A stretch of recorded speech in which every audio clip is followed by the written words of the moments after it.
Scène d'aéroport classique, le contrôle des bagages. Mais cette jeune femme n'est pas une voyageuse, c'est une élève. Quelle est la fonction qui va te permettre de voir un petit peu mieux juste le couteau seul?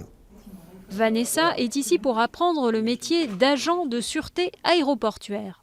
Le bagage doit être positionné d'une certaine manière pour avoir une bonne visibilité. La formation dure 177 heures de théorie et de pratique. Comment détecter des engins explosifs dans une valise ou comment fouiller un avion. Il faut faire attention parce que ici, on a un creux. Et qu'est-ce qu'on peut mettre à l'intérieur? Des armes blanches. On pourrait très bien positionner quelque chose à l'intérieur comme une lame de rasoir scotchée. Je vous rappelle que les attentats du 11 septembre 2001, c'était quand même des simples cutters qui a permis de détourner l'avion. Et à chaque attentat, ces nouvelles mesures de sécurité. Le contrôle des chaussures après la tentative à Roissy-Charles de Gaulle d'un monsieur Richard Reed qui était passé avec des chaussures piégées.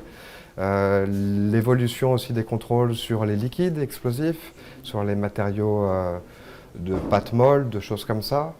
Depuis les attentats de 2001, le coût de la sûreté aéroportuaire en France a été multiplié par plus de 8.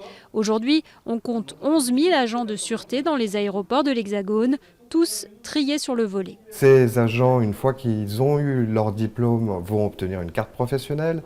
Ils vont devoir obtenir un badge aéroportuaire suite à une nouvelle enquête et ils vont devoir obtenir un double agrément du préfet et du procureur de la République. Donc beaucoup d'enquêtes en effet sur eux.